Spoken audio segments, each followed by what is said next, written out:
Good evening, one and all, and welcome back to another episode here on the Sitrep podcast. I am your host, Oriskany Jim, and today we are going to try and save some poor Soviet-era Cold War tanks.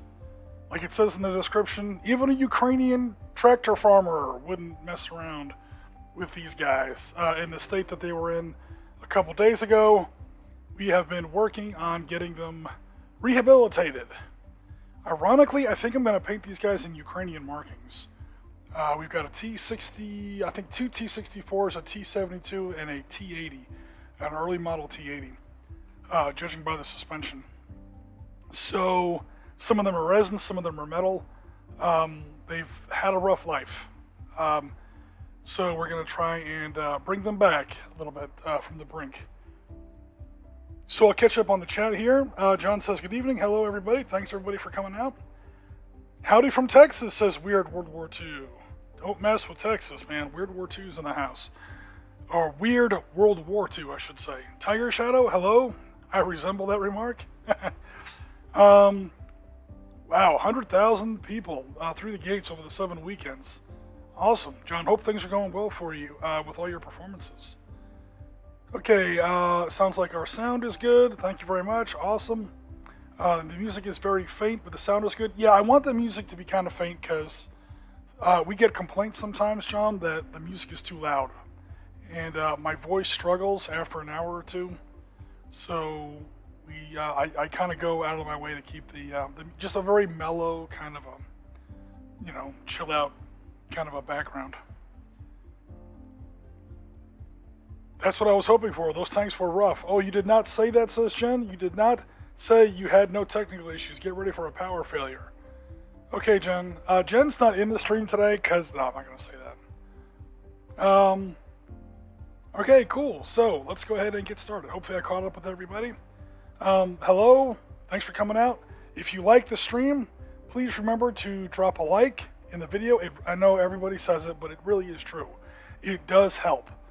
Because when you drop a like, or hell, even a downvote, especially if you drop a like, drop a comment, share it with somebody, YouTube, the algorithm, the great Eldritchian god that is the Call of Cthulhu YouTube algorithm, notices that trash and says, hey, somebody actually paid attention to this video for a few minutes. I want to advertise on it, and it spreads it around to more people, and it helps us grow. So, cool, yeah, I agree, Jen, 100%. I'm glad everybody could join us for a mellow Wednesday stream. And yeah, today should be pretty mellow. So like I said, we're going to work on some armor here. But real quick, let's do a quick catch up. Oh, if I can get my little slide thing to work.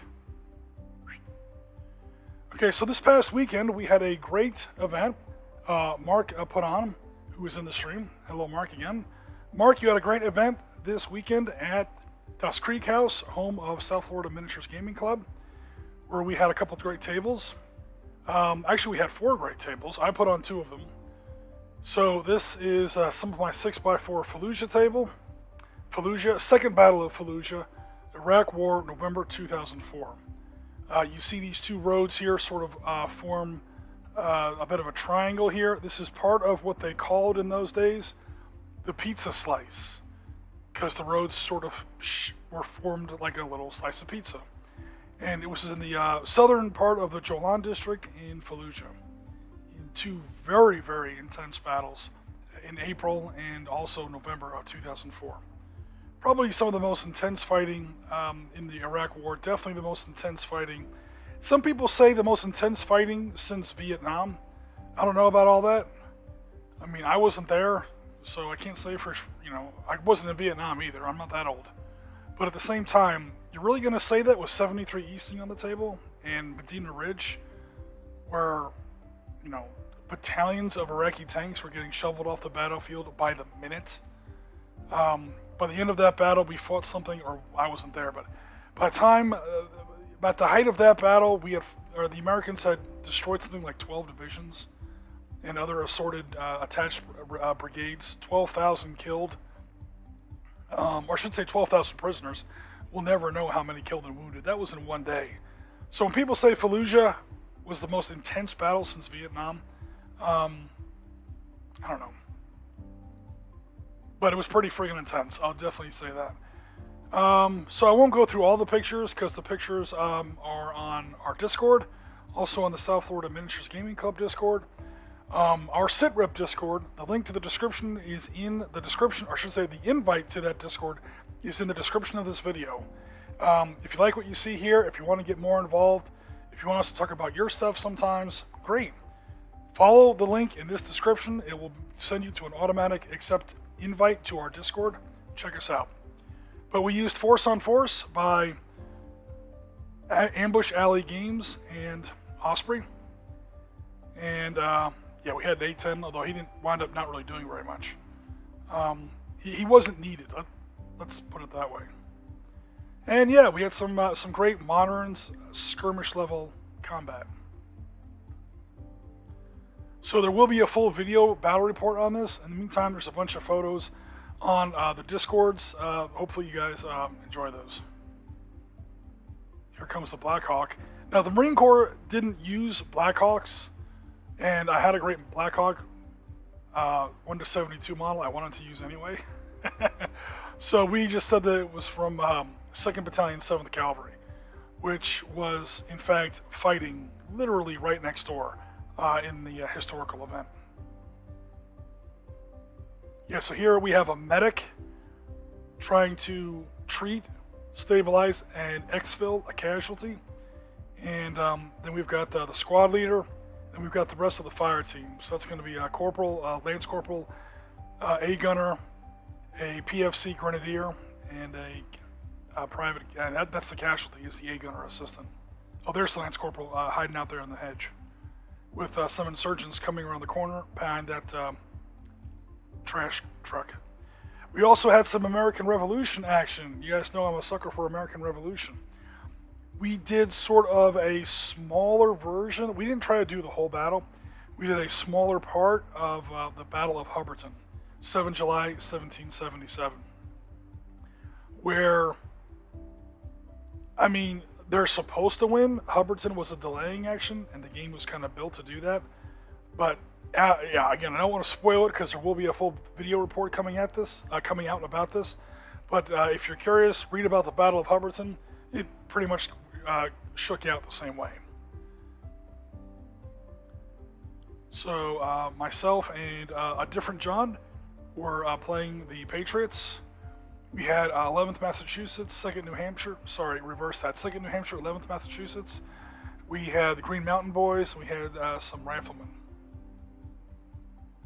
Against not only British, because there's always British in these battles, but also a great deal of Hessians, both Grenadiers and Jaegers, and Iroquois Native Americans, both warriors and scouts. Yeah, so there's Mark, who's in the chat, flanking some of my poor 11th Massachusetts guys. That is, oh Lord, was that Ebenezer Francis? No, I think it was Nathan Hale. No, not that Nathan Hale. I get those two mixed up between 2nd New Hampshire and 11th Massachusetts. Those two colonels, I get them mixed up a little bit. All right, so on to our topic for today. Here was the state of these tanks. I believe we're looking at two T-64s. You can kind of tell by the running wheels. Pro tip for you guys: if you guys are watching a movie, and of course any tank, like the so-called Tiger tank that they used in Saving Private Ryan, you can totally tell what that really is. It's nowhere close to a Tiger.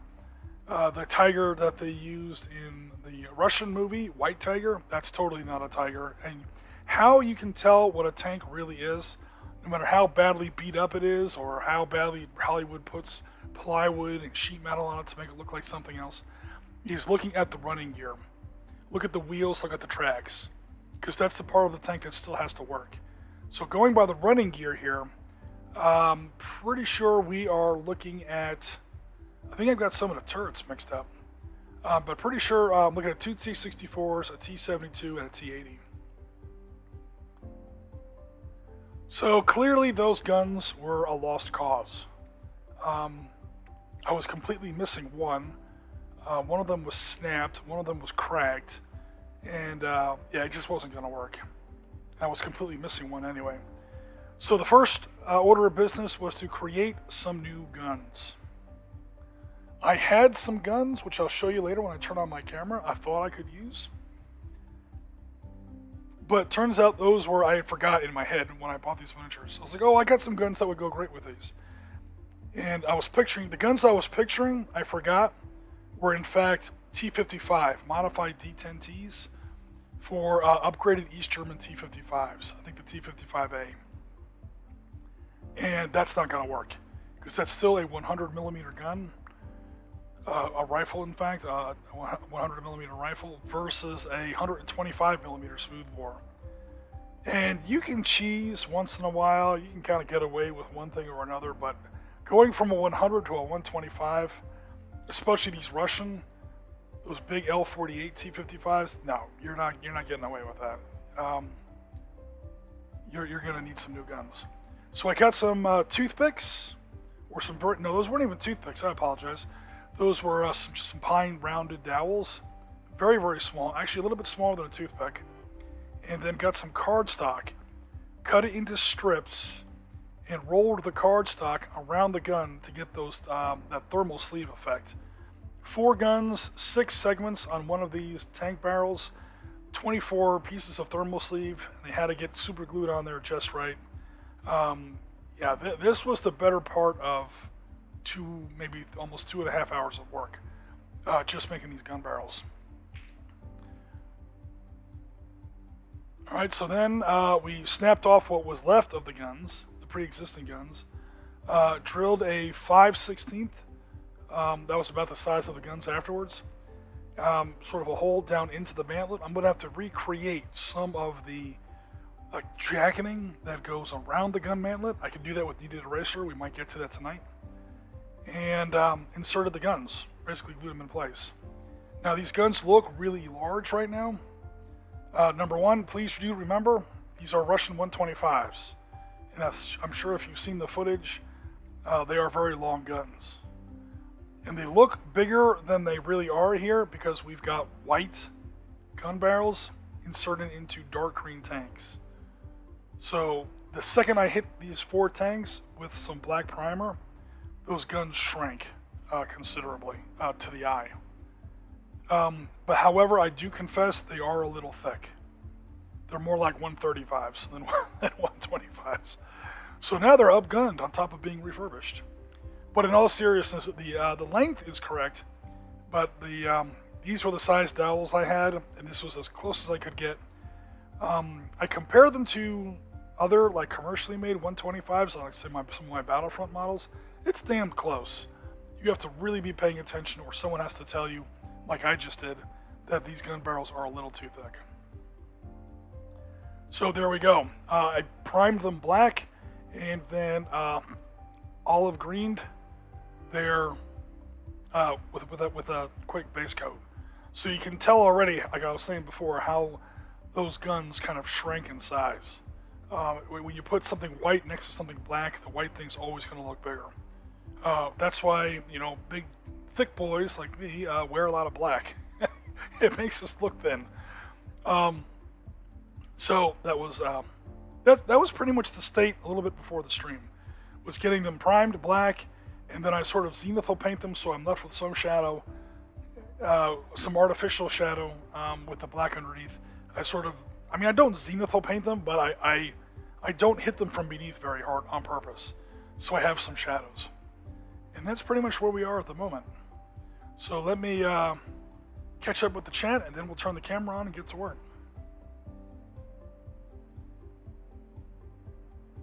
Yeah, voice and sound makes sense. It's a chat, not a music vid. The algorithm is a beast to this weird World War II. That's right, it is. It's not nice to those who don't follow its suggestions. We try. Weird World War II says, nice table, thank you very much. I bet a trash truck would make some great cover. Those things are damn well, might as well be armored, right? Absolutely. Trying to compensate with a larger barrel. Oh dear, that's right. It's always about something. In the Discord, I actually made that joke because here it's these poor tanks. I was like, they're literally like broken down old men. And then they go to the doctor and they get that magic blue pill and, oh, look at that. Look out, Grandma. I got my little blue buddy. It's time to rock and roll again. But in all seriousness. All right, so yeah, we got caught up with kind of where we are. Here we go over to Mr. Camera, and let's make sure it's the right camera. Come on. There we go. All right, cool. So I had the airbrush out a little before the stream. Sorry, guys, I'm not going to try to airbrush on camera. That's just going to be a nightmare. So let me get my not so autofocus going here. And this is where we are now on these guys. So again, that olive green is still underneath there. This is the T72. You can tell by the very large road wheels that almost throw back to a T34 type of Christie type suspension, as opposed to the T64 line, which leads into the T80s. They have 6 much smaller road wheels. That's how you tell the difference. I wanted to put this turret, onto my T80, because that's just a badass looking turret. But it doesn't have the gun shield in front of the NSV machine gun that the T80U has. And also, the reactive armor panels there on the Glacis plate are on the T72. And the reactive armor, this is the Contact 1, or it looks like a bunch of bricks. This is the a Contact spelled with a K, Contact 1 reactive armor panels on the hull of the T72. So this is probably T72 Bravo 3 or BV or B3 or Bravo Victor 3. There's God knows how many different variants. This is what we're seeing a lot of in the Ukraine right now. I should mention, as long as I have the tank up and ready to focus, I did replace all the machine guns because I was missing most of them, and the ones that were left were in really bad shape. With brand new NSV machine guns. NSV is the new 12.7 millimeter or 50 caliber, if you prefer, heavy machine gun that you find in a lot of Soviet era vehicles. Came into service in about the mid 70s, maybe early 70s. Could be wrong about that. Long story short, take your first shot. This is what replaced the douche gun. So game effect, no difference between this and a Dushka. This just looks different, and it denotes a my focus is off again. It just denotes a more modern vehicle. But in the end of the day, it's still a belt-fed, hit my camera there, a belt-fed 50 caliber machine gun. I've also been working on some other stuff. Some other World War II stuff. I've got some old. I keep hitting my camera mount. Sorry about that, guys. So we kind of stripped this down because it had some brush strokes and some stuff like that in the paint. Smoothed it out and pretty much just repainted it. Added a few bits of stowage and gave her a clean. I should say not clean because I also covered her in that Russian mud that you see there, both on the tracks and also on the bottom of the running boards. So yeah, this tank is, this ISU, because there is a difference. The ISU 152 is ready to go. This thing's a beast. I love it in Panzer Blitz when the game gives you like 3 or 4 counters of these. Do remember, Panzer Blitz is a platoon company battery level game. So when you get 2 or 3 counters of these in your Panzer Blitz scenario, you're talking about 2 or 3 batteries, because they're technically artillery. And you want to talk about a bulldozer. It moves slow, but once it gets to wherever it's pushing, it keeps pushing, and it never stops. Here is its slightly smaller cousin, an SU without the I, an SU 152. The gun that was on this miniature was, for some reason, the what was it, like the D25, the 122 millimeter dual purpose gun that you see on the JS2 tanks. And I know what you're going to say, well, how do you know it's not just the ISU 122? No, the ISU 122 does not have a muzzle brake. It's built on the same basic chassis, but has just a very long, thin gun without the muzzle brake. So the ISU or the JSU 122 is not the same as the SU 152. It had the wrong gun on it, is the short version of the story. So I hacked that off, and again, created my own gun with the inside of a mechanical pencil and another one of my little wooden dowel things. Drilled out the muzzle, sort of painted on the muzzle brake just to kind of give the illusion. And then I had to make my own douchka. So that's a couple of broom bristles, sprue plastic, and what else was there? A little bit of mat board made that thing. So, because this thing didn't have a machine gun at all. So switched out the main armament, put on a support weapon on top, and then again, just gave her some paintings and some markings.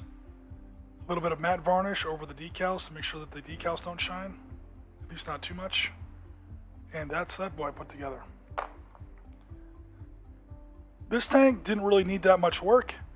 This tank pretty much just came as is. I just had to paint it. Or I should say repaint it. So stripped some of the existing paint off of it, sanded it down, smoothed out some of the bad spots, and then reprimed it. And again, went for that 3-color airbrush. Oop, let me change my focus there. Went for the 3-color airbrush. So Dunkelgelb, green, and brown. Although the brown's not really coming out on this camera here. There's 3 colors on there, trust me. I did pretty much keep the tracks and running gear as is, so I just put some Immediate Eraser over there as masking. I did add the commander. I have a whole bunch of extra commanders in my various bits boxes. And yeah, after that, just painted it up. So this one didn't need too much work. This one just wanted a new coat of paint. I go for almost always when I paint Germans, especially these late war or mid-war models. Like, you'll never see an F2 Mark IV. I should mention this is a Panzerkampfwagen 4 Ausführung F2. You can always tell the F2 because it's got the slightly shorter 7.5 centimeter anti-tank gun and this single-chambered muzzle brake, almost like a Firefly. It's got a very, almost like the bulb of a rose. It's got a very bulbous muzzle brake and only a single chamber. Venting both or baffle muzzle, whatever, or baffle vent out of each side of the muzzle brake there. So this is something that was just coming out in late the summer of '42, and so the 1st battalions went to the Case Blue divisions, advancing through southern Ukraine and southern Russia, and then if they were lucky, Rama might have gotten a few leftovers. So this tank was king of the desert when it came out at battles like Alam Halfa. However, it's almost like pro ball, college ball, high school ball. A tank that is king in one area is a chump in another theater. These things were middle of the road at best in Russia, where the real tank war was going on. But in North Africa, where they were fighting Grants and Shermans and even worse, stuff like Crusaders and Honeys and things like that. Yeah, this thing was badass. Super fast. Also picked up a new half-track. This is all done. The only thing I had to add to this one was, of course, some markings, a whole new paint job, I mean, clearly.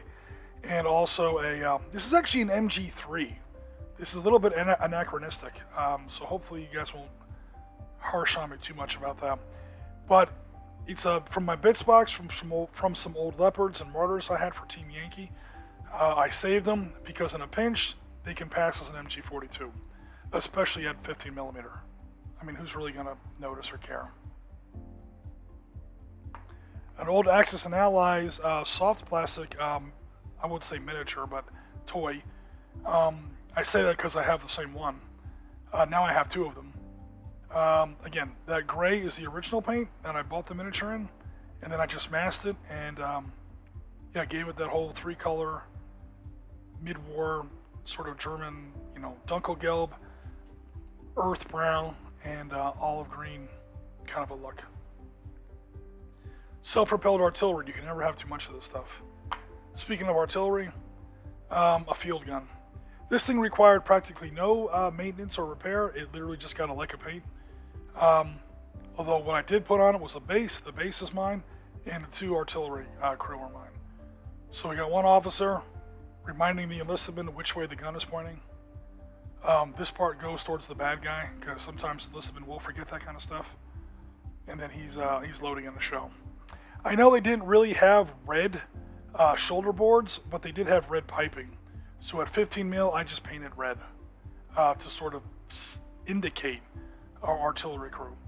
Another thing you always got to remember, even with panzer troops, I should say panzer troops, even with things like Stug crews or Brumbars or stuff like that, self-propelled artillery, for the Germans in World War II, those are artillery crews. They are not tank troops. So do not paint them in Panzer Black. Notice my Mark IV guy is in Panzer Black. My artillery crew is in artillery gray. A little thing to keep an eye on. Okay. So yeah, it's been a busy day on Oriskany's hobby desk. So next steps on these Russian armor will be, oops, let me get them where they're somewhat in focus. Probably the tracks and the machine guns. I've got a very dark gray, very, very dark gray. It's kind of a light black, if that makes any sense, that I use for that. We'll get started on that as soon as I catch up with Mr. Chat.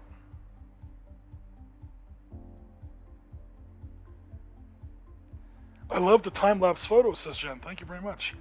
Nice, beautiful camo, says Tiger Shadow. Tiger Shadow, thanks very much. When my airbrush is behaving, I really enjoy working with the airbrush. And I'm finally starting to get the hang of it. Problem is, it's not always behaving. So John asked, what's everybody working on tonight? Well, you guys see what I'm working on. But yeah, great question. What's everybody else doing? So far, John has sprayed some carpet tile fragments. And to start some fields... Oh, carpet tile fragments. I know what you meant. Okay, cool. To start some fields I'm working on. And a pair of German AT guns. A Pak 38 and a 40. Jim's favorite, an IG-18. It's one of my favorites. It's one of those units I wish everybody had. Because it's one of those units that's A, really useful. And B, everybody had. As opposed to, I gotta have a bunch of Panthers. Okay, very few German units had those, and they weren't actually that useful. To say nothing of King Tigers, or some of the other monstrosities you see. Nashorns, goddamn, I won't go into it. A whole bunch of crazy stuff. Stick to the basics. There's a reason every battalion in the German army had at least a section of those attached to it. Rommel had about 24 F2s left by Alamein, left by the beginning of Alamein. And by that, I'm assuming you're meaning third Alamein. Well, some people call it second Alamein, some people call it third Alamein. But yeah, the big Operation Lightfoot, the opening of, I guess what most people call the second Battle of El Alamein. And yeah, 24 F2s, yeah, that's not many. And I'm sure that's at the beginning of the battle, because at the end of the battle, he didn't have 24 tanks. 8th Panzer Regiment, 15th Panzer Division, just gone. To say nothing of the 5th Regiment, 21st Panzer. Kidney Ridge pretty much finished them off. World War II says, needs a gun shield, or it can act as an HMG from the early war platoon with the tripod raised off the superstructure. Like make it like one of those old, oh god, what's the name of it? Suvolev guns or something with the big World War I sort of metal cooling jacket, water cooling jacket. Pink piping for the armored troops. Yeah, again, I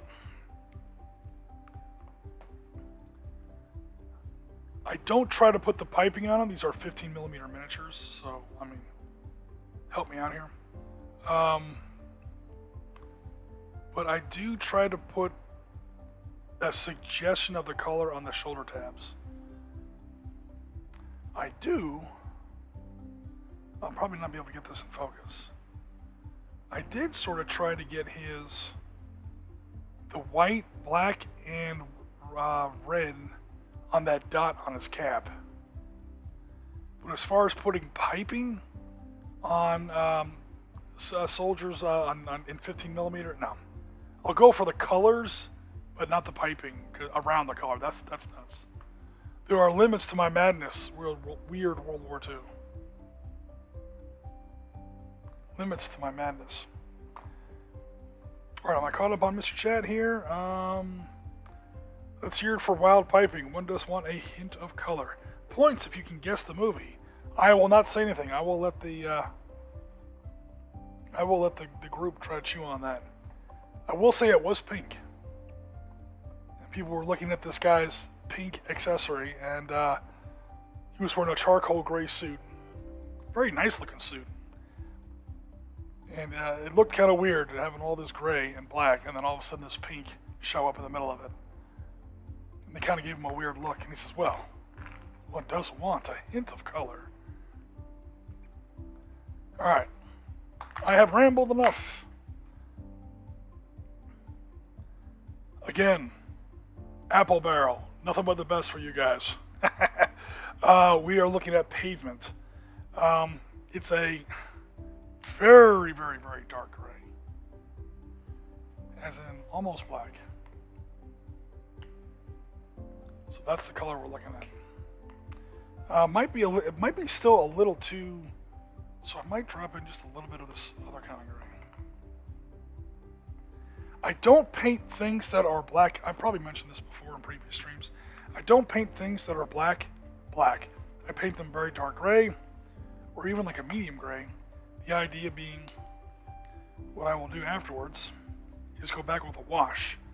And if your stuff is black already, like jet black, the wash isn't going to do you any good. Also, as I may have shown in previous streams, I paint my weapons afterwards with a little dash of interference blue. Do we have it? Yeah, this stuff right here. And what it does is it gives it some gunmetal, sort of a look. Okay, so let me reach around my camera here, get a paper towel.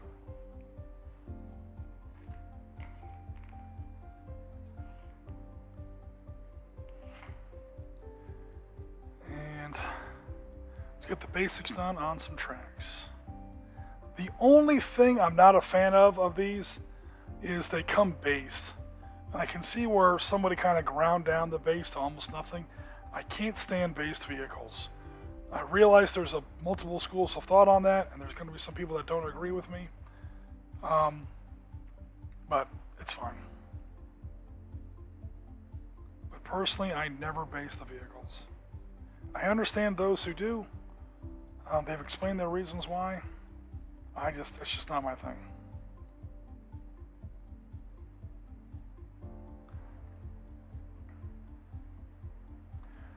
So with 4 tanks, 2 T-64s, a T-72, and a sort of an early model, well, it's at least it's like an early model T-80.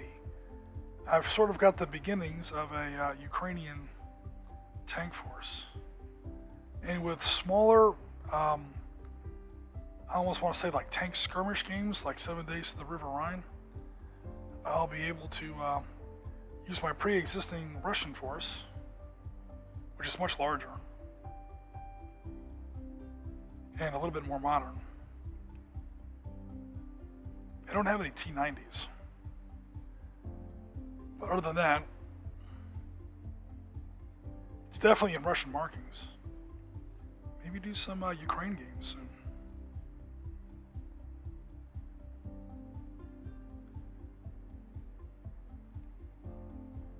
Because I don't want to give too much away here, but some of you guys know what I'm talking about, who I'm talking about.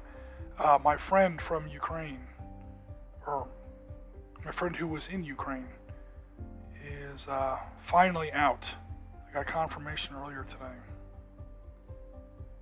And thank God, because fully understand why he was there, fully understand like what he was doing there. This is also like multiple times he's been there.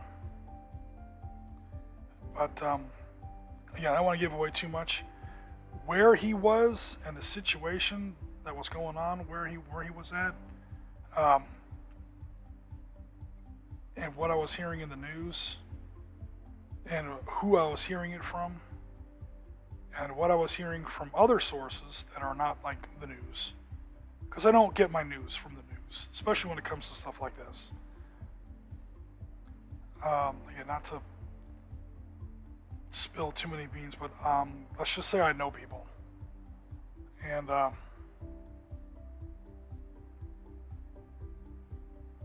things were not looking terribly great in the spot where my friend was at,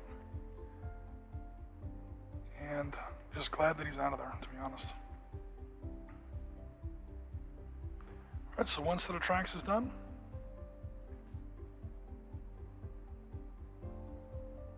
I'll put them over here so they don't mess up my nice painting mat. Oh my god, you don't want to get paint on your painting mat? I've got my real painting mats. Probably look a little bit more like a normal painting mat. But for streams, we want to put on a nice appearance. So I have a nice clean painting mat I use specifically for streams. And while I'm on the stream, I try to keep them at least a little clean.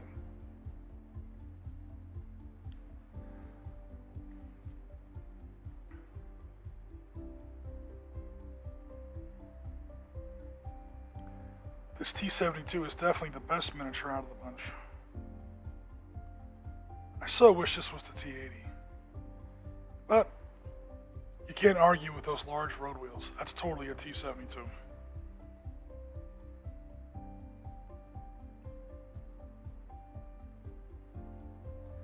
I remember when I first started painting tanks back in the day, I would spend like an hour on one set of tracks.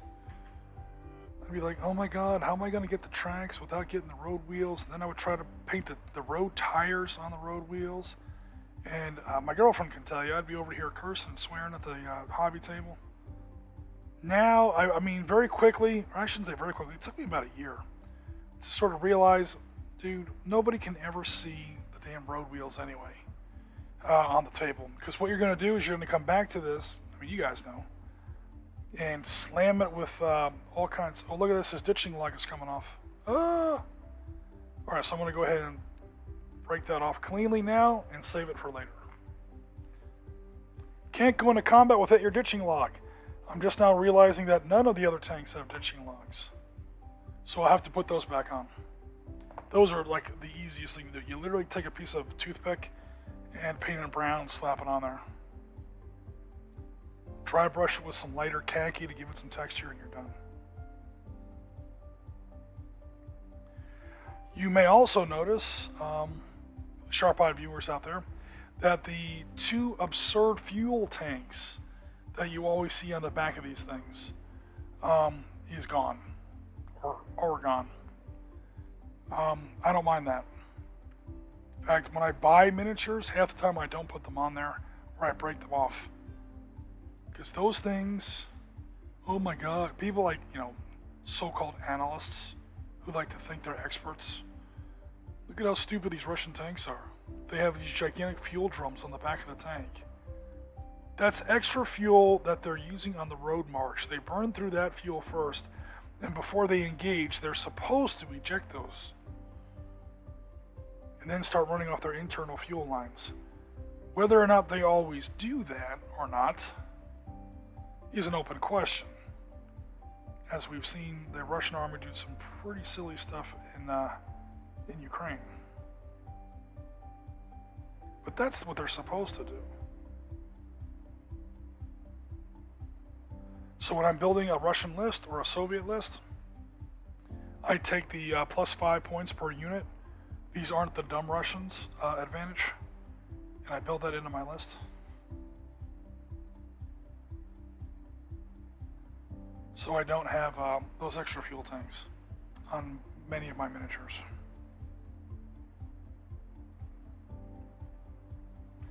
Like you'll see these two here on the back of that SU-152. I may go back and actually cut those off.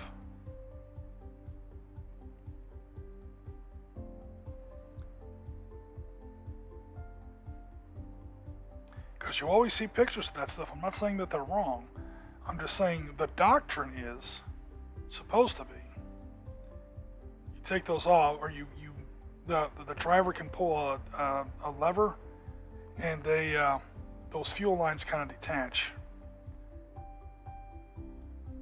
or those lines shut off, and the clamps that are holding those tanks on the tank either pop off, or they can do it externally by stopping the tank and dismounting the tank. And then when they're driving into combat, they're supposed to be running off internal fuel lines and internal fuel tanks.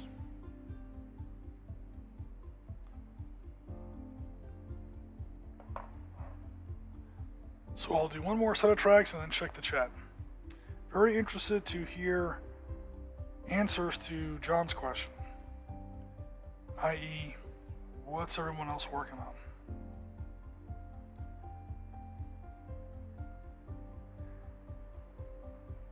Mark, if you're still with us, are you still working on, I think you were working on some SS to do some Spring Awakening stuff, Lake Balaton, March 45? Am I remembering that right? Or if I completely distracted you with black powder, and you're gonna jump neck deep into the Jacobite Wars.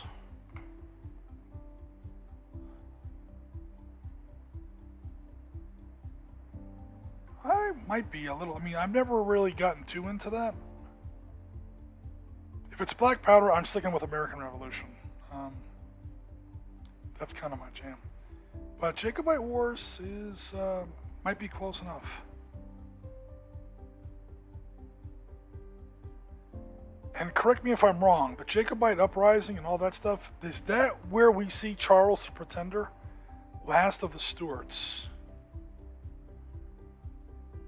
If so, I may have a very, very, very, to the 10th power, thin, personal connection to that conflict. So, long story short, take your second shot. Might be interesting. Although, to be fair, I'm going to take a little bit of a break from the Das Creek House scene. Not like a long, like maybe a month or so.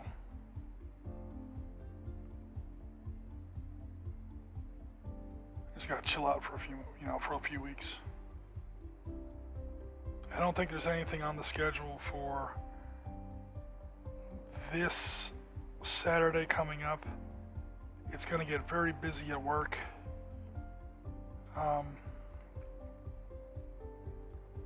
Trying to mellow out a little bit.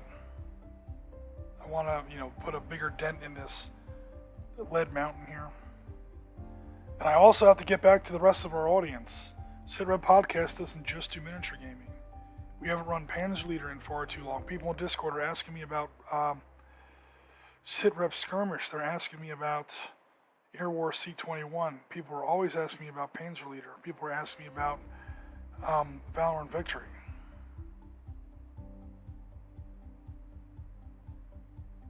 Make sure my fingers are kind of in the way there. Trying to show what I'm actually painting.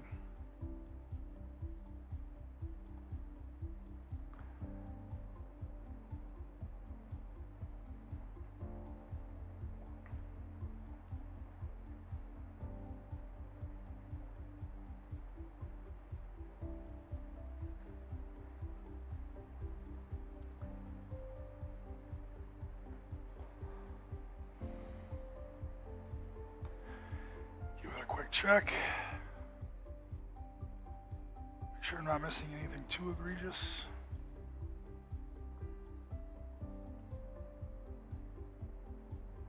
Alright, that's 3 down, 1 to go. Where is my phone? Seriously, what the hell do I do with my phone? How am I going to check the chat without my phone? Oh my god, what the hell did I do with my phone? Seriously. I'm going senile, folks. It's finally happened. Alright, got it. Oh, we're up to more people. Awesome. Um, Never enough rambling. Okay, so I may have missed it, but what do you do? What do you do to the underside of the tanks? Normally, I don't do very much. I just kind of leave it, however it is. Sometimes I'll just paint it very simple gray or black or something like that. Just in case we're in a game where when a vehicle gets knocked out, you flip it over on its side or something like that. I don't like to do that, typically, because that's how machine guns and radio antenna break off. All my modern stuff, I put radio antennas on all my modern stuff, and I love machine guns. Who doesn't love machine guns? And that's how machine guns get broken off. So I make sure that my tables have plenty of little flame markers, little smoke markers. That way you can indicate a tank's been destroyed. Other than that, there's really nothing. There's really no reason to show the underside of a tank. So I use like this one here. I didn't really do anything with it. You can see where the mud dry brushing kind of leaves off. Because, whatever.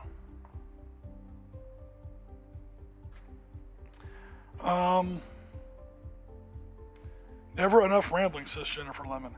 Apple barrel paint instead of apple bottom jeans. I'll tell you what, Jen, if you want to show me some apple bottom jeans. What about game says tanks? This is true. Bases should only be on fragile vehicles. I will never base a vehicle. Although the community has turned me around on basing artillery. I have finally started, I started several years ago. But once I got some great 88 millimeters Flak 36s from Battlefront for the V4 pre-release, or the pre-release of V4 Flames of War, the on tabletop boot camp we had over in Ireland, definitely wanted to base those bad boys.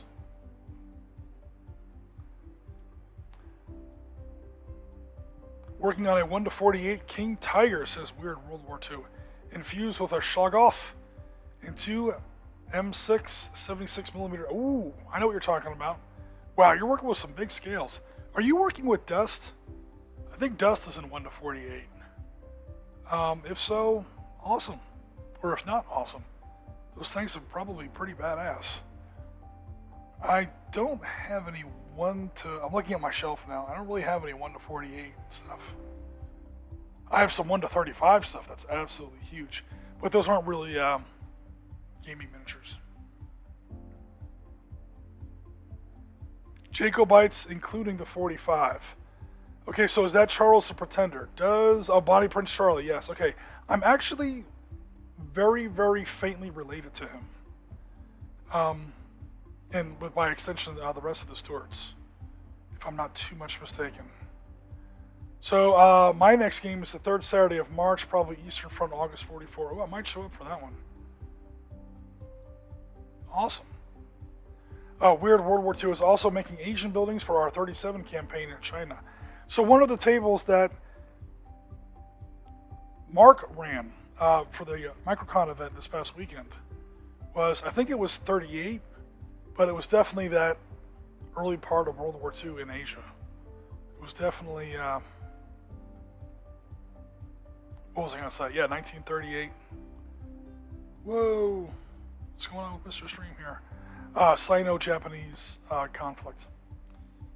Alright, so let's get this last set of tracks done, and then we'll do some machine guns.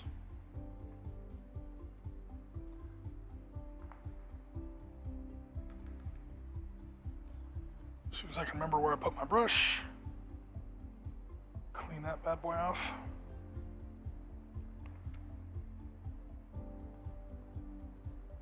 Ooh, give me a knife here. There's a little bit of extra flash plastic there I'm trying to get rid of. Hold on.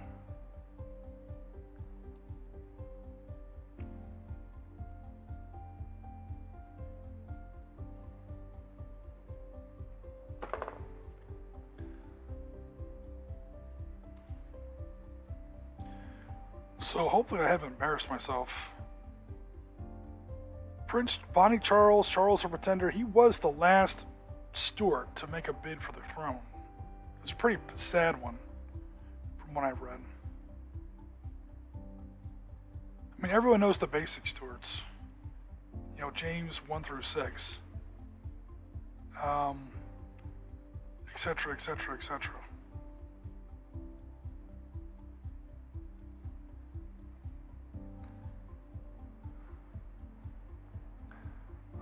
English/British history is not the main bookshelf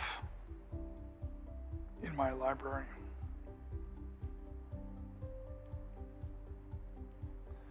At least not once you get past Otterburn. I go very heavily into Scottish history between like David and Alexander, through, of course, you know, the Bellios and all that. I probably didn't say that right. And into Robert the Bruce, through, oh God, who took over after Robert the Bruce? Because you get to Otterburn, which is 1388. I don't think Robert the Bruce was still around. He had almost certainly passed by then. Or if he wasn't, he was really old. So it escapes me for the moment who took over. I know the knights who were there. You got James, Earl of Angus. And a couple others. Hotspurs there on the English side, I think.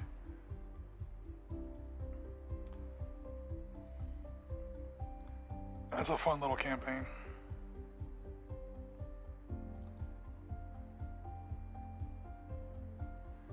But once you get into the... Well, Agincourt is fun to read about too. Clearly, you know, 14, 15. Although I don't wade too deeply into the 100 Years' War. That's just a way too big of a pile. For me.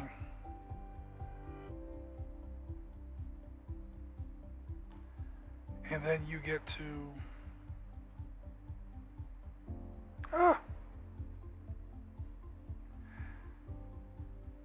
Damn that base. That's where I'll paint over it. Yeah, but once you start getting into like the Elizabethan age and stuff like that, I'm like, alright, I might as well be playing American Revolution now. As far as wargaming goes. That's just a... I know there's a huge difference between, you know, English Civil War, push of pike, stuff like that, and Age of Enlightenment era black powder. But, you know, as far as like what I want to build armies for or what I'm interested in, it's a big investment. Definitely going to stick with not just American Revolution, but even more specifically Central and Northern theaters. For some reason, I never got that into the South. The Southern theater is so disorganized. Most of the time, it's practically a civil... It is a civil war. It's more of a civil war than a revolution. And if I'm going to do the Civil War, the hell with it, I might as well do the Civil War. Especially in the South.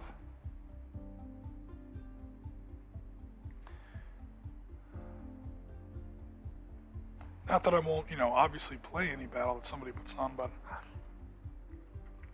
Or I would do it in hex encounters. I did find some very interesting information today. Or actually, technically yesterday. That might help me with Battlefield Rebellion. A game I have been designing on and off and playtesting for about 6 years now. My problem has always been the scale. It's a hex encounter game. I'm pretty much trying to make... The concept is I want to make Panzerleader for the American Revolution. I want it to be about that complexity level, about that scale, and about that speed. Or whatever. You know, like maybe a 3-hour game, 4 tops. You know, not too much more than that. And what I wanted to do was have a nice, clean echelon level. I want to make it company-based. Because I cannot, and I know I'm going to probably ruffle some feathers when I say this, I can't stand games with variable echelon levels. You know, Oh, how many men per battalion? Or how many men per figure on that base? Oh, it doesn't really matter. Each base is a battalion. Or each base is a regiment or a brigade. Okay, how big is the brigade? I mean, okay, that's where you get into the Protean. You can manage the numbers, and that part I get. But, so I kind of probably misspoke there. But I'm not interested in like a warband kind of thing. I'm not interested in Saga, if that makes sense. Make sure if I piss anyone off, I piss off the right people. That's the kind of stuff I'm just not into. If your game doesn't have some sort of a real echelon scale, or an echelon level, or a unit scale, you're going to lose me real fast. So the obvious answer for the American Revolution is company. Companies are, in those days, a British company was supposed to have like 58 men, total bayonet strength, including 3 sergeants, 3 corporals, 2 drummers, not including the officers, hence bayonet strength. So not including the drummers either, really. The problem is that works great for battles like Oriskany, Trenton, Copens, or Cowpens, Fort Stanwix, Hubbardton, Bennington, the small to medium stuff. You start trying, and I did try, you start playing battles like 1st or 2nd Freeman's Farm, or Brandywine, or, it's going to get bad fast. And I never even tried the monster battles. The 2 biggest battles in the Revolution, Monmouth and Long Island, depending on who you ask. So I always just say, here are the 2 biggest, and leave it at that. Save myself an argument.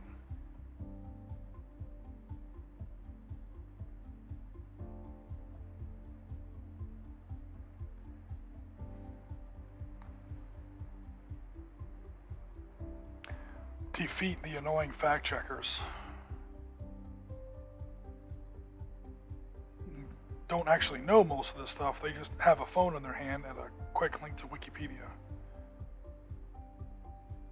If you're careful about how you say things, you can avoid most of the problems with that. Alright, so again, I'm using the same slightly lightened pavement color to go over these NSVs. Oop, that's not in focus.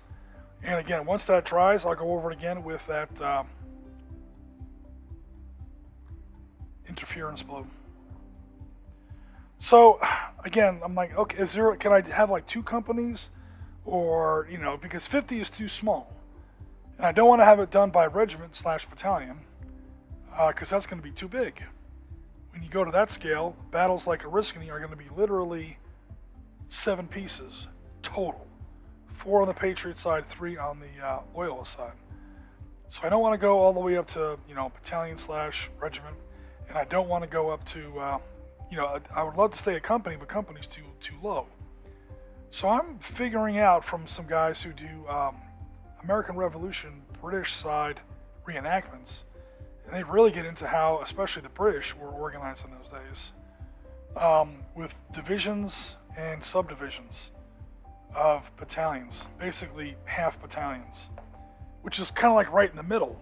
That's kind of exactly what I'm talking about. So I'm not sure yet. I have to do more research, but I might finally have a scale to work with. And if that turns out to be the case, look out to see some more Hex Encounter American Revolution. Because the system works. It's just how big I want to make the games, how many pieces has been the problem. You'll see various plays. We've done King's Mountain in Battlefield Rebellion. We've done various hypothetical games. And we've done Trenton, and we've done Oriskany, and yeah, we've done plenty of stuff. Again, it works great for those smaller fights. It's when it gets big, is when we start to have problems. And I would like to be able to do stuff like 1st Freeman's Farm. I think it would be great.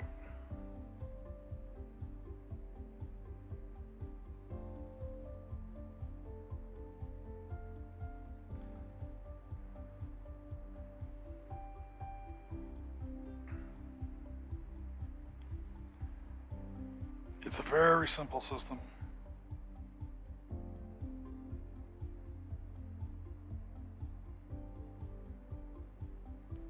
Because again, I'm picturing games with like 100 counters per side.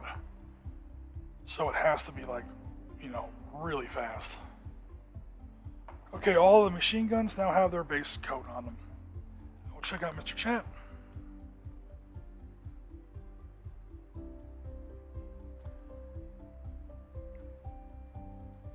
Mark says, I've got some gliders coming in for Arnhem.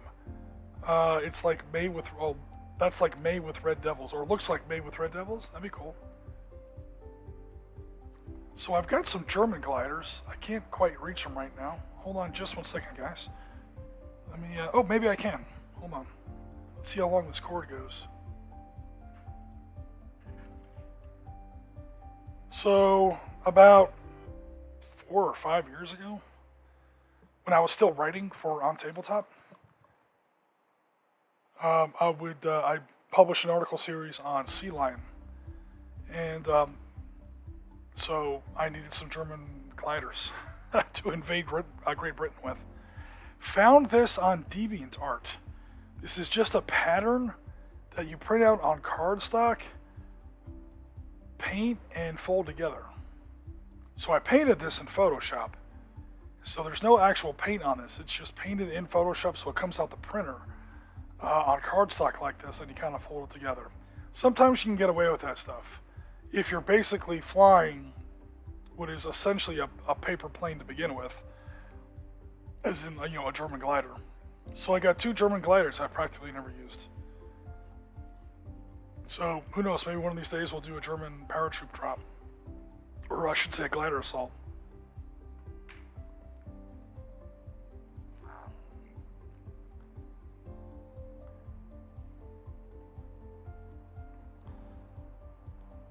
We got all the dust stuff. Yeah, some of those, I got the phone on the camera there. Some of those dust miniatures, I mean, it's not really my thing as a game, but some of the miniatures, I can't deny, look awesome. Those walkers with 88s in the arms and shit, that looks badass. So John says, the 45 rebellion gets very incestuous. Highlander versus Lowlander, yep, Highlander versus Highlander. Well, they're Scots, so it's going to be a train wreck. You kind of have to go with that. It's weird. World War II, you got to go weird. That's right. It's basically a blob infused with the innards of a king tiger. Oh my god. A blob infused within the innards of a king tiger. Oh my god. It's got tentacles hanging out of the hatches. So it's basically a possessed battle tank. Alright, I like it. Then you get into the new Warlord Epic starter, the ECW at the 30 Years War. Yeah, I've seen a lot of traffic on that over on Tabletop. Looks pretty cool, if that's your era. I can cope. Oh, some Irish encounters too. Okay, so we're talking about the 1745 war. I can cope with warband style of stuff, though I'm getting into the too fat lardy stuff. They are very keen on getting things to look and play historically. Yeah, I mean, I'm all about, I bought 100 miniatures. I don't want to be limited by the scale because, I don't want to be limited to how often I can play with these miniatures I spent all this money on and all this time painting. I understand the appeal to it. I just can't have any faith in a rule system that has, this is just a band of guys. Now, if it's like Mark's Napoleonic game that we played on Saturday, okay, I was asking him how many figures were on one of his stands. And he was like, well, it's a battalion. And, the battalion has so many hits. And the large battalions have, I think it was 8. And, the smaller cavalry ones had 6. And then they had different attack values to reflect not only their strength, their parade ground strength, their actual campaign strength, and the quality of the men themselves and so on. So yeah, once you get into that big command tactical stuff, I understand that there's going to be a great deal of, I don't want to say abstraction. I hate it when people call my games abstract. So I don't see abstract as a bad thing. Literally ever. People who think you're going to play a company or battalion level game and be rolling to hit on, every guy in that unit. That's literally not how say, colonels or brigadier generals operate. You don't do it like that.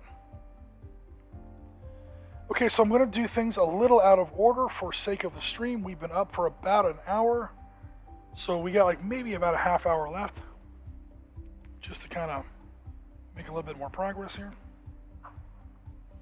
Thanks once again, everybody, for coming out, as always.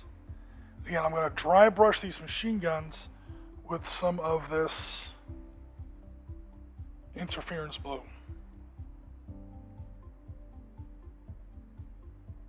That's a little too much. Paint on the brush. And what this does, I don't know if it's, let me zoom in a little bit, is it kind of gives it that gunmetal blue.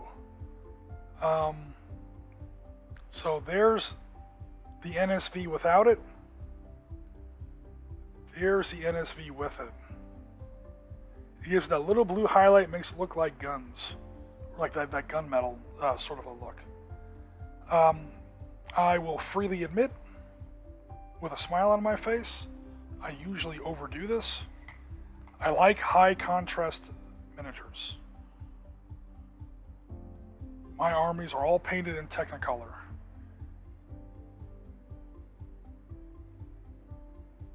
Because the whole point of miniature gaming is the visual impact.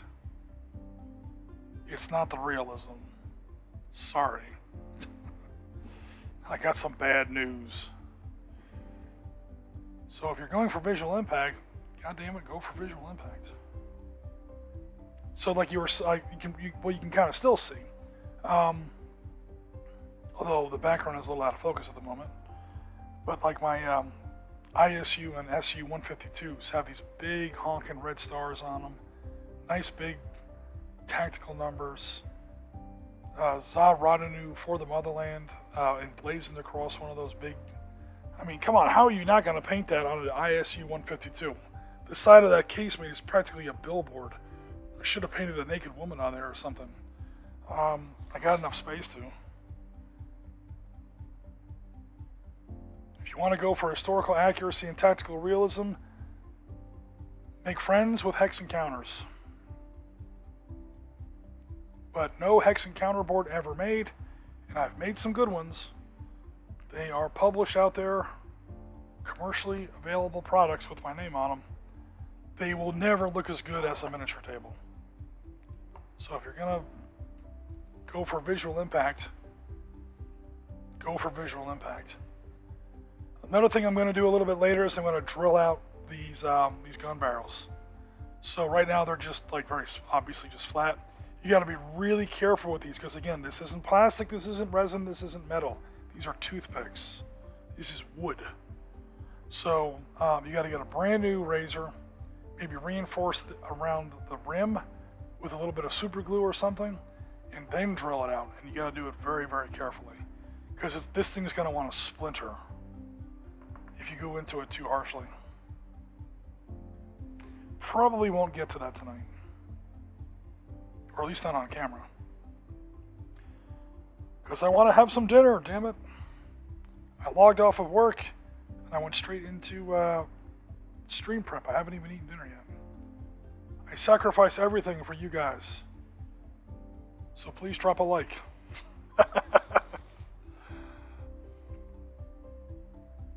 Trust me, Oriskany Jim could afford to skip a few meals. It's all good.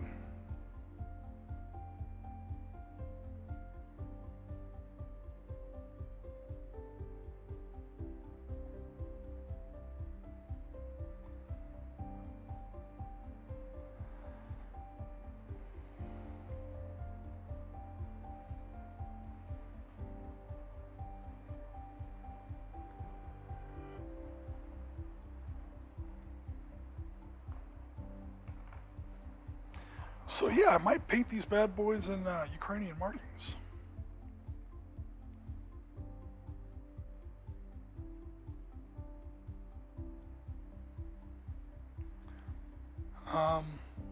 That's going to limit the Facebook groups I can put my games on, I can tell you that.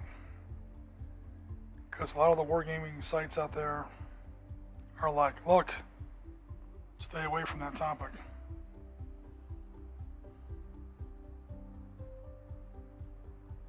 Which, if that's your choice, I'll go ahead and respect it, but that's not really my way of looking at things.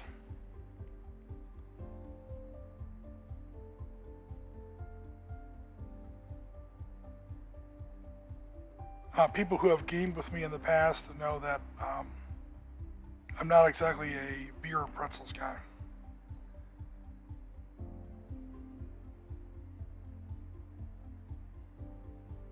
I take, admittedly, sometimes a little too seriously. I take wargaming very seriously. At least the historical part of it. If we're doing like a hypothetical scenario or a science fiction game, yeah, then sure, the hell with it. But again, that's just my opinion, that there's no statute of limitation on human suffering. If you're not comfortable playing a war in the Ukraine, why are you capable of, or why are you comfortable in a game of, I don't know, Ancients, or English Civil War, or whatever, American Revolution?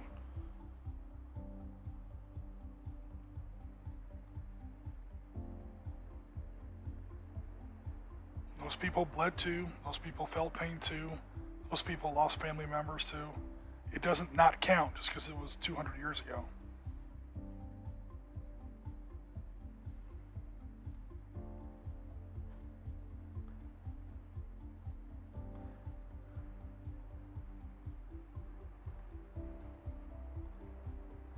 But then again, you meet other people who it has nothing to do with the time period. It's just like some people, like look, it's not modern, it's not recent, but there are some people who just don't like gaming the American Confederacy. Cool, I totally get it. Some people who don't want to game the Waffen SS. Totally get it. Some people don't want to game a certain, like, Americans, like they wanted to game like American paratroopers or something because they had a grandfather or who knows what. Cool. As long as we know about it, and as long as you don't have a problem with what other people are doing, then great. Just let us know ahead of time. Let me go ahead and change my focus here. Alright, so hopefully you can see now where those machine guns are starting to pop a little bit off the turrets. We got that interference blue put in there. Those tracks should just about be dry. So, how much time we got left? We got about 15 minutes. Let's go for it. Just go for it.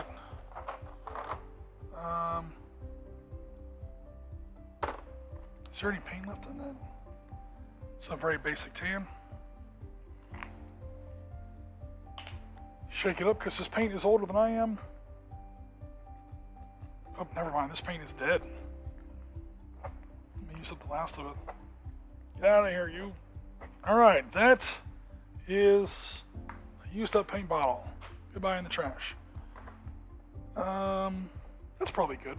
Yeah, I'm going for a dusty look, so as opposed to a muddy look. Mud, like a dark brown mud, like the kind of mud I used on these guys, okay, is going to blend, I'm afraid, too much into the brown camouflage that's already on there, and you're going to lose it. So I don't want to do that. Again, I like high contrast, so what I'm going to do instead is going for a very dusty, that Russian summer dust, that sunflower field dust.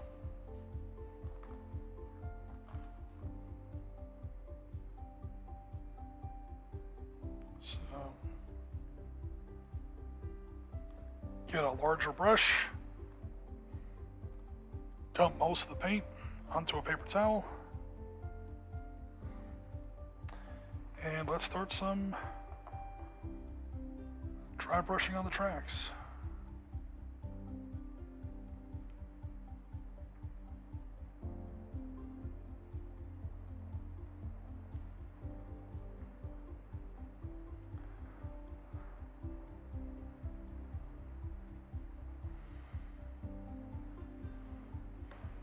Ooh, that's way out of focus.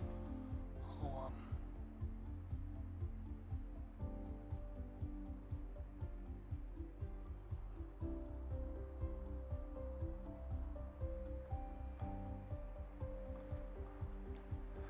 Alright, let's see if I can get this to work.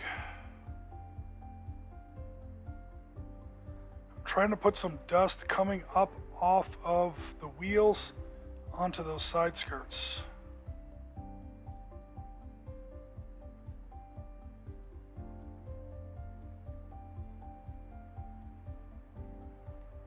Alright, so far it's not working too well. It's coming out great on the tracks and on the wheels, the running wheels. But I'll have to come up with another solution to get it on those side skirts the way I want to.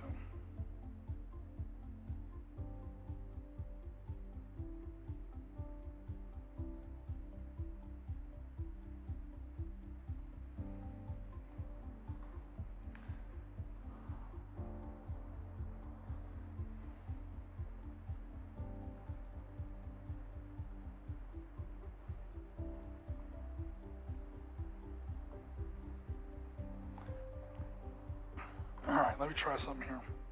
Hold your breath. This may go horribly wrong. First of all, get rid of that.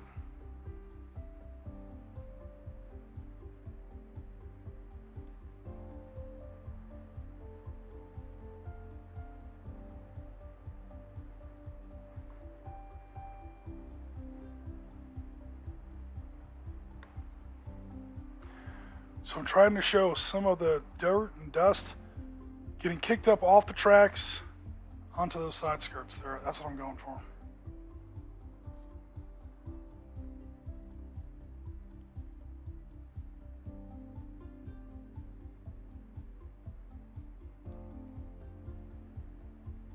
Except now I realize I went the wrong way. Because you want to go back sweeping with the motion of the tank.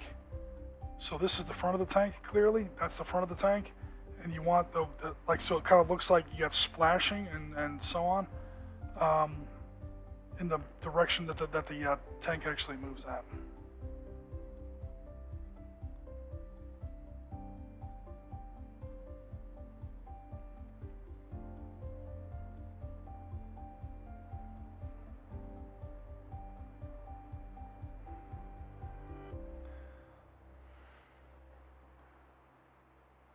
So it's kind of tough because I'm getting bad shadows there, but that's kind of what I'm going for.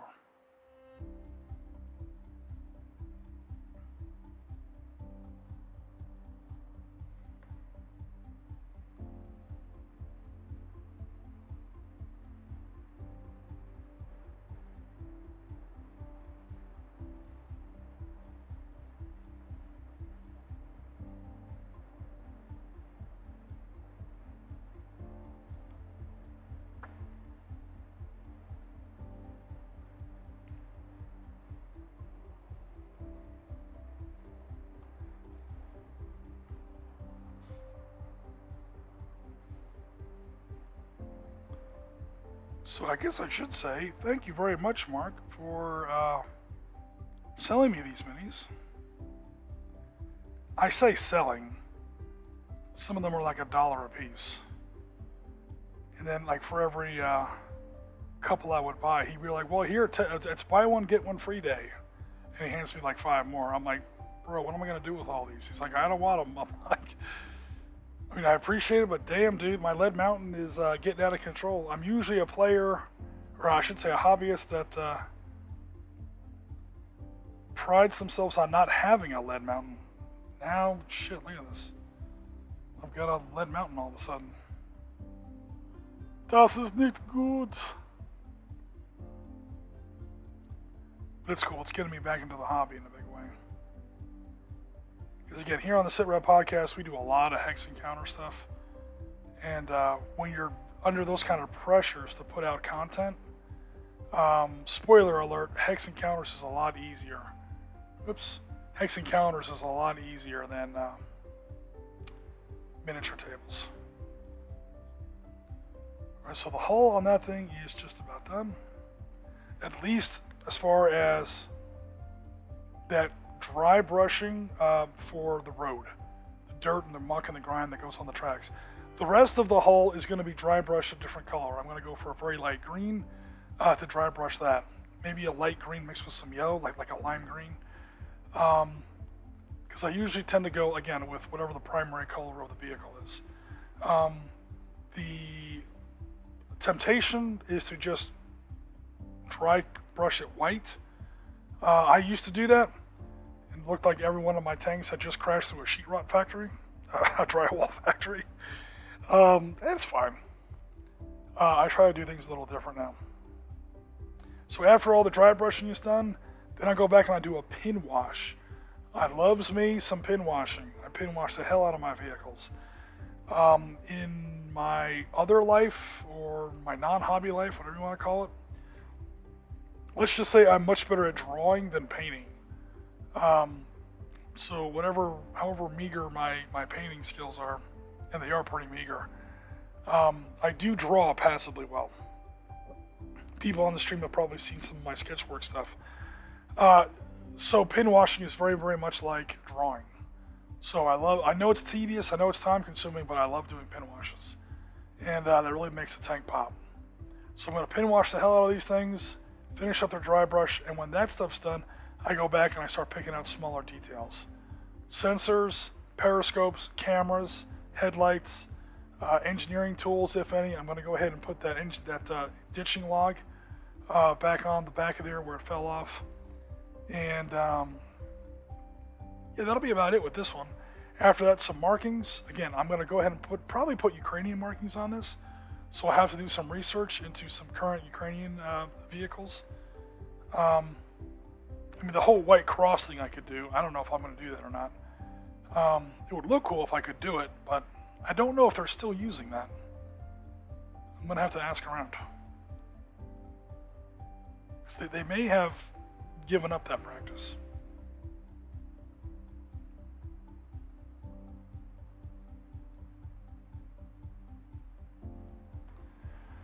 Okay, guys, we've been up now for a little bit less than an hour and a half. That's what I usually aim these videos for. I know they normally go for like 2 hours, 2.5 hours. That's way too much. We're trying to keep these to about an hour, hour and a half tops. Again, we're not trying to take over anybody's Wednesday. And I want to eat some damn supper. So I want to eat some dinner. Probably come right back to these guys and work on them some more. I got all the bad part over with. I hate airbrushing. Because it's very stressful. And I'm not terribly good at it yet. I mean, so far the tanks look okay, so, you know, I'm not trying to load a whole bunch of false modesty on you guys, but it takes me like an hour to get this far. And a lot of cursing, and a lot of swearing, and a lot of false starts, and a lot of fixing, a lot of cleanup, because I screwed it up, I have to do it again. I guess I should say I'm good at getting a good result on airbrushing, but it's not easy for me yet. I'm not at the point now where I can make it, you know, make it look easy. Because trust me, for me, it's not. The other bad part that I'm not a terribly huge fan of is the tracks. So, whoops. So the tracks are now done. The airbrushing is done. Pin washing, it's long and tedious, but I enjoy it because again, I'm more of an ink and wash, or I should say a pen and ink, charcoal, pencil, that kind of a sketch artist. And for me, spending a half an hour, I'll spend 2 hours dry brushing these tanks. Not dry brushing, I'll spend 2 hours pin washing these 4 tanks, 30 minutes apiece, easy. And I'll have a smile on my face the whole way through because it'll look badass when it's done. And I can get it where it's pretty subtle, like this thing here is pin washed. And not even terribly well, to be honest. Some of the mold lines in this thing were a little tough. But yeah, I'll go around all those little bolts and rivets, especially straight lines. Pin washing works really well on these big slab-faced superstructures, like an Abrams battle tank. Holy crap, I'll pin wash the hell out of that. stuff like that. So yeah, pin washing. Fix the focus there. So yeah, pin washing. Details. There aren't too many details on this model. I may come back, especially if I do them Ukrainian. I may come back and I put a lot of stowage on these guys to make them look a little less official, because the Ukrainian army is kind of ad hoc at the moment. So I'll throw some stowage on there, and then I'll research the current Ukrainian markings, because I know what everyone thinks Ukrainian markings are or were. I don't know if they're still doing that. I'll have to check some more recent photos, talk to some people, and find out what's really going on over there as far as Ukrainian vehicle markings. I don't think, I could be wrong, I don't think they're still doing that classic white cross. Because the Russians do have drones over there, the Iranians, the Chinese keep selling them friggin' drones, and you're literally, X marks the spot on your tanks for these drones. So I don't think they're still doing that. I'll have to check that. I will put some Ukrainian flags on here, whether it's accurate or not. Again, I put color on my tanks. So even if it looks kind of silly to have this huge red star, these guys look less like Battlefield and more like October Day Parade or May Day Parade. These huge red stars on them. I don't care. I like my tanks with a little bit of color on them. So I will put some blue and gold on these bad boys, and not apologize for it. And if they want to say it's unrealistic, I'm like, well, you can show me how you do it on your table. That usually shuts them up. What branch did you serve in? That usually shuts them up. Although that only works with historical gaming. Okay, I have not checked the chat in a while. I apologize for that. Let me see what's going on here. Ooh, Springtime's with us. Let's see here. Dragon hunters, possessed vehicles are their specialty. Yeah, we used to in some old role-playing games, we would fight demonically possessed battle tanks. Picture Christine from Stephen King, except it's a T-72 battle tank. Kind of clicks it up a notch. Yep. So yeah, those are the good old days. Strength of a unit even goes as far down as Panzer Leader with the U.S. versus British Sherman counters. That's a great example, John. Absolutely correct. So I won't go through the whole spiel now, but yeah, what John's talking about is when you look up a classic published war game like Panzer Leader, and you get a UK counter for M4 Shermans, and you get an American. It's an American game, so you get an American Sherman counter and a UK Sherman counter. They got different numbers. The UK is markedly less. And people get irate because, well, why are you shitting on the British? Why do you think our tanks, are you saying something about our tank crews? Oh, also, by the way, our tank platoons have a Firefly in them. Yours don't. So even though each one of our tank troops has a Firefly in them, they're still smaller value than your platoons. Yeah, the math works out that way because we organize in 5 tank platoons. You guys are organizing in 4 tank troops. So, yeah, if it's done carefully like that, I don't mind. I'll say this much, when I go to Panzer Blitz, which plays with Soviet companies versus German platoons, yeah, the hell with all that. I've completely ripped the guts out of Panzer Blitz and rebuilt it from the ground up using everyone on half companies / platoons. It does make the Russians have a lot more counters.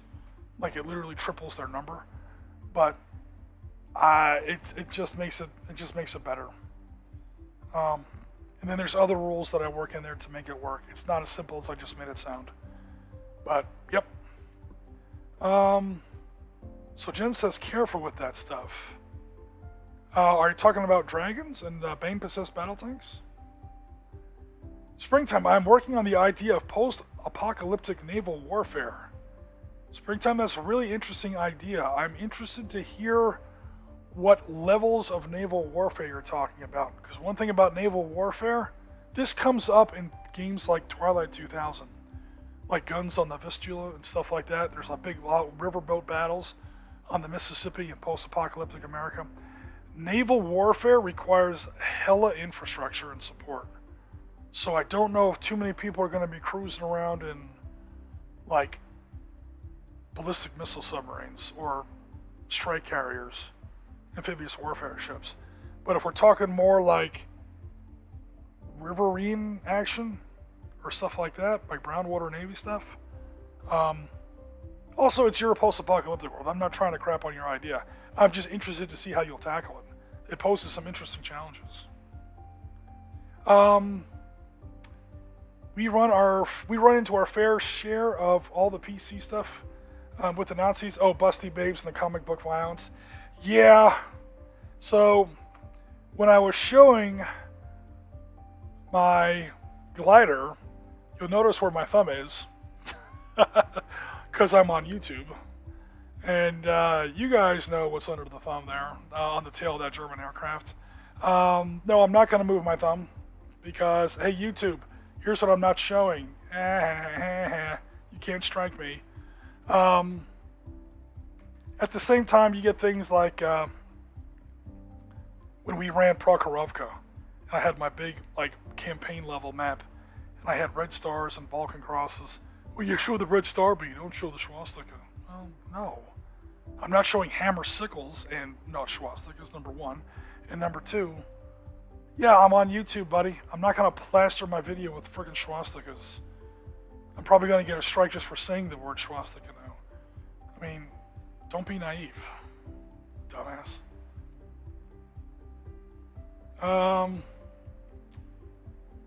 We played men's magazine covers in our World War II, so the monocles, so many monocles dropped seeing our tables. Nice. Yeah, what's his name? Paul Paoli used to do some very nice artwork for Dust. I'm probably getting his name wrong. With some very nice young ladies and some very snug-fitting flight suits that I appreciated a hell of a lot. I thought they were awesome. I know what you're talking about. World War II, it says, do I paint the end of my gun barrels metal? Shepard Payne taught me that one. No, what I do, sir, is I drill them. So you're talking about like my main gun barrels? So here's one that's done. I'll do is I'll get a brand new X-Acto blade and I'll put it on top of the gun and I'll slowly spin it so that I don't cut my fingers to shreds. And all too soon it hollows out. It opens up a hollow at the end of the gun barrel. And then if it needs it, I'll drop in some black or some bright, some black. And what that does is it makes the gun look realistic. I do that as small as 76 millimeter. 75 and below, I don't bother with it. That's my own personal rule. That way my army's uniform. Like this 75, it's just a black dot.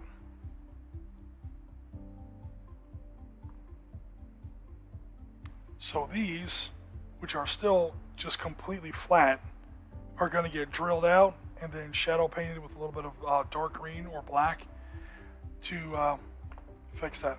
Now what I'll do sometimes, as far as painting the end of the guns, is I'll dry brush, feathering backward, some black, so you get that muzzle scoring. Looks like our gun's fired a bunch of times, the end of the barrel starts to get turned a little bit black. Sometimes I do that, sometimes I don't. It depends on like what my mood is or whatever. I often like my tanks looking very clean, so very often I don't do that.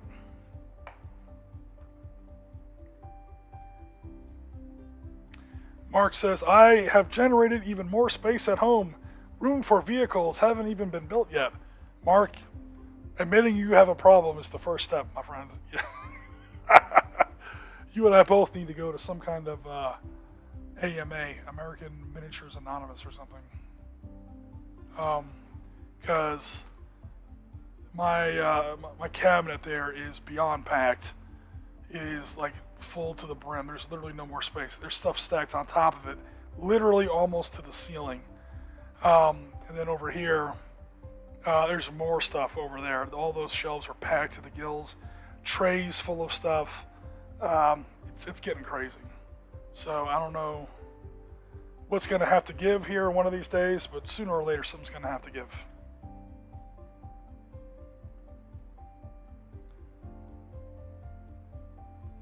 Yeah, Mark, you have more space because Jim now has less space. Yeah, Jim knows what's going on. Springtime says, I'm thinking more of a world economic near collapse. All the developing world will become third world countries, working with the idea that the U.S. Coast Guard becomes more important than most of the U.S. Navy and such.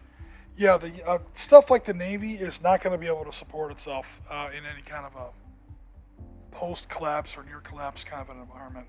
I mean, once the university shut down, there's no one making nuclear physicists anymore. And you're going to start having some problems before you know it. But yeah, the whole idea of a lower tech Navy definitely sounds awesome. Because we played Naval Command by Rory Crabb, and it's fun, but sometimes it's almost like just point and click. As far as detection, followed by engagement, followed by hit resolution. If the missile locks on and gets through the air defense, it automatically hits. There is no roll to hit in that game. It's hit.